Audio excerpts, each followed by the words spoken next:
तो दोस्तों कल पाकिस्तान और साउथ अफ्रीका के दरमियान पहला T20 मैच डरबन में खेला गया और पाकिस्तान क्लियरली जो कि एक कॉमन पाकिस्तान टीम होती है और जो उसकी अप्रोच होती है कि पहले 10-15 ओवर आप स्लो खेलें और बाद में जब मैच बिल्कुल आपके सर पर चढ़ जाए तब आप मारने लगें और फिर आप 10-11 रन से मैच हार जाएं।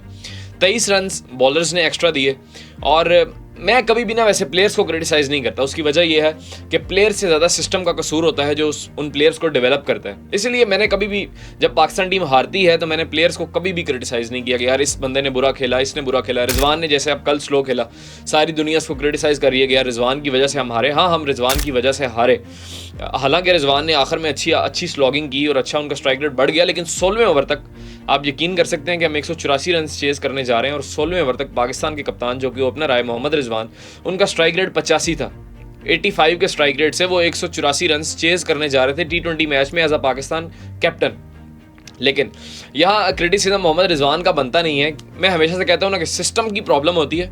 सिस्टम उन प्लेयर्स को डेवलप करता है, सिस्टम उन प्लेयर्स को चांस देता है। अब देखें ना, सलमान अली आगा पाकिस्तान के वाइस कप्तान अनाउंस हुए वाइट बॉल टीम के, यानी कि T20 और वनडे के सलमान अली आगा वाइस कप्तान है, लेकिन उनकी T20 के सेटअप में इस टाइम जगह नहीं बन रही। जिम्बाब्वे की सीरीज पे वो T20 के कप्तान थे। साउथ अफ्रीका के खिलाफ पहले T20 मैच में उनकी टीम में जगह नहीं बन रही थी, चूंकि बाबर आजम वापस आ गए हैं और रिजवान ने ओपनिंग करनी है, रिजवान वापस आ गए हैं, तो सलमान अली आगा की कहीं पाकिस्तान टीम में जगह नहीं बन रही। अब ये सलमान अली आगा का कसूर है या सिस्टम का कसूर है? ऑब्वियसली सिस्टम का कसूर है ना, कि एक लड़के की टीम में जगह ही नहीं बन रही, आपने उसको वाइस कप्तानी दी हुई है, आपने उसको जिम्बाब्वे के टूर पर कप्तान बना के भेजा हुआ है। ये प्रॉब्लम है हमारे सिस्टम का। दूसरी तरफ आप देखें कि मोहम्मद हारिस जो कि पिछले इमर्जिंग एशिया कप था उसमें पाकिस्तान के कप्तान थे, लेकिन इधर T20 टीम में उनका नाम नहीं है। साहिबजादा फरहान 4 डे में पाकिस्तान के कप्तान थे, लेकिन यहाँ T20 में पाकिस्तान के सेटअप में उनका नाम नहीं है। तो आप किस तरह प्लेयर्स को डेवलप कर रहे हैं? बिल्कुल कॉमन पाकिस्तान अप्रोच नजर आई। हमने 142 पर 8 आउट कर लिए, ठीक है। 16वें ओवर में 142 पर 8 आउट थे साउथ अफ्रीका के। उसके बाद अगले 4 ओवर में 40 रन बन गए। कैसे आपने 40 रन करवा लिए? वही जॉर्ज लिंडे जिसने बैटिंग में आपको मारा, वही जॉर्ज लिंडे जिसने 5 आउट कर दिया आपके। तो आप देखें ना, ये मैं वही बात कर रहा हूँ ना, क्लियरली पाकिस्तान अप्रोच थी। हम अभी तक 2010-2011 के सेटअप से बाहर ही नहीं आए। जो T20 क्रिकेट थी ना 2009, 10, 11 की, जिस तरह टीमें खेलती थी कि पहले अपना टाइम लेना और फिर मिडिल ओवर्स में आप सिंगल डबल करें, 1-2 बाउंड्री आ गई तो ठीक है, और आखिरी ओवर में जाके आप मारें 4-5 ओवर में, तो आपका 170-80 स्कोर हो जाया करता था और वो एक विनिंग टोटल था T20 क्रिकेट में।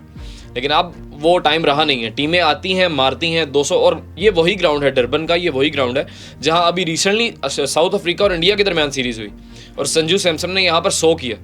इंडिया ने मेरे ख्याल 250 रन मारे साउथ अफ्रीका को, इतना मारा उन्होंने साउथ अफ्रीका को उन्हीं के होम ग्राउंड में। ये वही डरबन का ग्राउंड है और यहाँ हमसे 184 चेज नहीं हुआ, हालांकि हम कर सकते थे। आपके बॉलर्स ने 23 रन एक्स्ट्रा दिए और आखिर में सिर्फ 11 रन का डिफरेंस है। अब यहाँ 2-3 चीज़ें हैं, 2-3 सवाल हैं जो मैं चाहूँगा कि आप कमेंट सेक्शन में लिखें और आप इस बात का जवाब दें कि साइम अयूब को अगर आपने टीम में रखा हुआ है तो क्या रिजवान और बाबर का ओपनिंग करना बनता है? ये आप कमेंट सेक्शन में मुझे ज़रूर बताइएगा। मेरी राय तो ये है कि अगर आपने साइम अयूब को टीम में रखा हुआ है, वो एक इम्पैक्ट प्लेयर है, आप खुद कहते हैं कि वो एक इम्पैक्ट प्लेयर है, वो एक डिफरेंट प्लेयर है, तो आप उसकी पोजीशन क्यों, मतलब आप अपनी पोजीशन क्यों नहीं सेक्रीफाइस कर सकते उसके लिए? वो एक यंग प्लेयर है, उसको ओपनिंग करवाएं। फ़खर जमान को तो आपने अपनी ईगो की वजह से बाहर निकाला हुआ है, वो अनफिट है, हालांकि वो चैंपियंस कप खेल रहा है मार्कोर्स की तरफ से। ये कैसा अनफिट होता है यार, जो चैंपियंस कप खेल रहा है लेकिन पाकिस्तान की टीम में नहीं खेल सकता। आकिब जावेद साहब ने कहा है वो मैच फिट नहीं है। पता नहीं ये अब कौन सी नई टर्म क्रिकेट में आई है, हम भी 12, 13, 14 साल हो गए क्रिकेट को देखते खेलते हुए, तो ये टर्म नहीं आई है कि मैच फिट नहीं है फ़खर जमान। तो चैंपियंस कप में क्या प्रैक्टिस चल रही है? जो 150 पाकिस्तान की क्रीम खेल रही है, जहाँ से आपने फिर प्लेयर सिलेक्ट करने हैं अपने इंटरनेशनल सेटअप के लिए, तो वो फिर मजाक चल रहा है ना, क्योंकि वो तो मैच फिट है नहीं फ़खर जमान। पाकिस्तान टीम में तो वो फिट हो नहीं सकता। तो एक प्लेयर आपने अपनी ज़िद की वजह से ज़ाया कर दिया। दूसरा प्लेयर जो कि इम्पैक्ट प्लेयर है, आपके लिए अच्छा ओपनर बन सकता है और परफॉर्म भी करता आ रहा है, उसको आप अपने सेटअप में रख नहीं रहे। आपने वही बाबर रिजवान के साथ आप गए। Who on earth will think यार साइम अयूब टीम में है और बाबर रिजवान ओपनिंग कर रहे हैं? सारा पावर प्ले आप खा गए। बाबर आजम डक पर आउट हो गए, रिजवान पूरा 10-12 ओवर पहले खा गए, और 7 के बैट्समैन आउट इसलिए होते रहे क्योंकि रिजवान की तरफ से बाउंड्री नहीं आ रही थी, तो बाकियों ने तो मारना था ना। अब आपकी टीम में एक प्रॉपर हिटर है सिर्फ, इरफान खान न्याजी, और वो उससे पहले शाहीन शाह अफरीदी साहब आ रहे हैं। अब बहुत से लोगों को लगता है कि शायद शाहीन को इसलिए भेजा गया क्योंकि उनकी पावर हिटिंग अच्छी है। नहीं भाई, ये PSL नहीं है, उनकी पावर हिटिंग भी अच्छी नहीं है इरफान खान न्याजी से, सिर्फ इसलिए क्योंकि वो जॉर्ज लिंडे ने ओवर करना था उनके पास। साउथ अफ्रीका के पास 2 लेफ्ट आर्म स्पिनर थे, इस वजह से as a left hander Shaheen Shah Afridi को पहले भेजा गया। ठीक है, ये एक तो इसकी ये रीज़न थी। अब T20 मैचेस आपको हमेशा आपके पावर हिटर्स जितवाते हैं और आपकी टीम में सिर्फ एक पावर हिटर है इरफान खान न्याजी, और उसको कितना टाइम मिल रहा है आके, सिर्फ महज 2 बॉलें। उसने अगर शॉट मारी खड़ी होगी भाई, वो यही कर सकता है ना, और क्या करे वो, उसके पास टाइम ही इतना है। और हमने हमेशा से ये थिंकिंग अपनाई है कि अगर कोई पावर हिटर है तो उसकी बारी आखिरी 3 ओवर्स में ही आनी चाहिए। इफ्तिखार को बहुत लोग क्रिटिसाइज करते हैं, लेकिन वो बड़ा अच्छा पावर हिटर था। आप उसकी बारी कहाँ लाते थे आखिरी 3 ओवर्स में? आखिरी 3 ओवर 10 बॉलें 12 बॉलें। वो एक दफ़ा मिसबा ने PTV के शो पर बैठ कर कहा था ना कि न्यूजीलैंड के खिलाफ 3 बॉलों पे हमारे 8 स्कोर रह गए थे, तो इफ्तिखार आया 8वें नंबर पे, तो मिसबा ने उसको कहा यार ध्यान से खेलना, तो इफ्तिखार ने आगे से ये जवाब दिया, ऐसे कामों के लिए हम ही हैं। तो वाकई फिर ऐसे कामों के लिए हम ही बचते हैं भाई साहब। 3 ओवर 10 बॉलें रह गई हैं तो आप भेज रहे हैं। पावर हिटर को भी थोड़ा सा टाइम चाहिए होता है। आसिफ अली क्यों ज़ाया हो गया? इसी वजह से ज़ाया हो गया।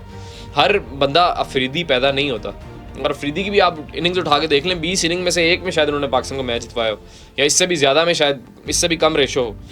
तो पावर हिटर को भी टाइम चाहिए होता है। खैर, ये कुछ गलतियां थी पाकिस्तान टीम की जो मैंने कहा आपके साथ डिस्कस कर ली जाए। Again I am not criticising the players, I am criticising the management, the system. आपकी इसके बारे में क्या राय है? कमेंट सेक्शन में जरूर लिखिएगा। बहुत शुक्रिया।